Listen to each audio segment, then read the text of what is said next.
Welcome back, everybody. Hope everyone is doing well. My name is Jason, and in today's video, we're going to be previewing Week 2 of the 2023 CFL season. So starting with our first game, Thursday at 7:30 p.m. Eastern Time, we have the 0-1 Calgary Stampeders visiting the 0-1 Ottawa Red Blacks. And two guys I'm watching in this one, for Calgary wide receiver Trey Odoms-Dukes, had a very good first game for this team last week. I think that he had some good games midway through last year, and he's starting to emerge as kind of a go-to guy in that receiving core along with Bagleton and Malik Henry. We'll see if he continues to play a big role for this offense.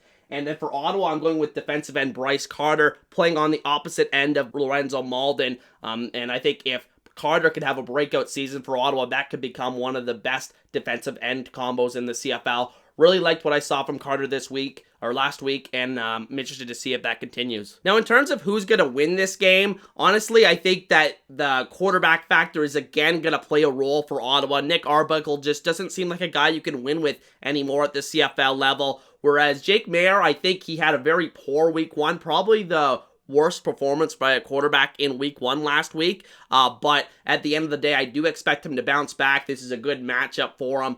Calgary traditionally does very well against Ottawa. I think they get that ground game going with Dietrich Mills, who's going to be starting for Kadeem Carey in this one, who's out with injury. So I think that Calgary gets their offense going a little bit more in this one. I think that they stifle Ottawa's offense for the most part, and they get the win 23-15. Now moving on to our second game, Friday at 9 p.m. Eastern, we have the 1-0 Winnipeg Blue Bombers versus the 1-0 Saskatchewan Roughriders, and I think this is going to be a very interesting game. Two guys I'm watching for in this one. Running back Brady Oliveira for Winnipeg had a very strong first week of the season. Really liked what I saw from him. Just provided a lot of energy to that offense, and I think that going forward, if they can continue to get a lot out of him, I think this is going to be just a really impossible offense to stop. So it's going to be interesting to see how he plays going against a very good Saskatchewan run defense.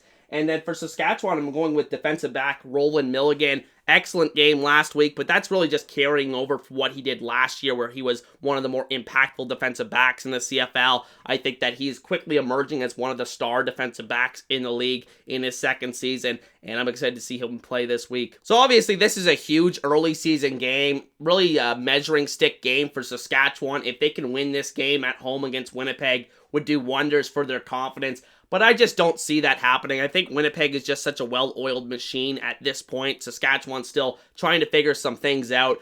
Trevor Harris a little bit shaken up after last week's game, after taking a hit on the final play. I think that Winnipeg ultimately wins this game by a couple of scores. Give me a score of 30-17, and the Bombers win this one. Now fast forward to Saturday night at 7 p.m. Eastern. We have the Edmonton Elks 0-1 visiting the BC Lions, who are 1-0. And the two players I'm watching for in this one, quarterback Taylor Cornelius for the Edmonton Elks. I mean, it's getting pretty close to put up or shut up time for Taylor Cornelius, because if he does not start getting some wins or stringing some good stretches of play together, I think they consider pretty quickly this season to move on to Trey Ford or even Kyle Loxley, and because they really need to win some games quickly here in Edmonton. So I'm very interested to see how Cornelius bounces back in this one, or if he does bounce back, that is. And then for BC, I'm going with wide receiver Lucky Whitehead. Quiet week one from him. Kind of was in and out of the lineup. He had a little bit of a hamstring injury, I do believe. But I do believe he is going to play going forward for this team. And I'm expecting him to have a bigger game in this one. As for who I think is going to win this game, I think Edmonton comes out pretty hard, is competitive in the first half. But I think BC just has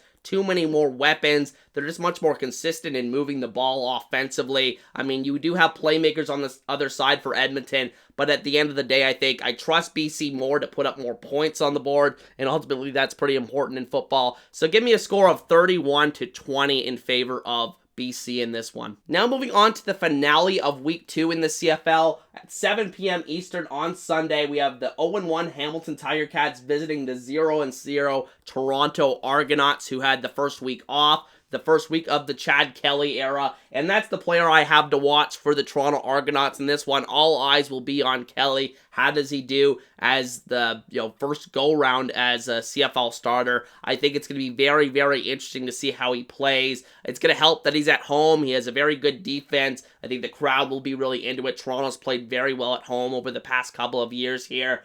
And then for the Hamilton side, I'm going with defensive end Jagger Davis. Very quiet in week 1 against Winnipeg. I'm expecting him to play with a little more edge this week going against his former team from last year, the Toronto Argonauts. So I think those two guys, a lot of spotlight on them this week, especially Kelly. I'm excited to see how they play in this one. I gotta tell you guys, I'm really excited for this game. I'm going to be in attendance in Toronto at BMO Field, so I'm very interested to see how this game plays out. I went back and forth with who I was gonna pick this week, but gut feel, I'm going to go with the Hamilton Tiger Cats to win a low-scoring game, 21-20. So I think it's going to be a very, very close game. But I think that Hamilton's going to have a lot of motivation given how they came out and played last week. I think that maybe they do catch Chad Kelly a little bit in his first career CFL start, first real CFL start. I think they maybe catch him off guard a little bit, play a little bit better defensively. And I think at the end of the day, Hamilton will probably have their struggles offensively as well, but I think they do enough to get it done,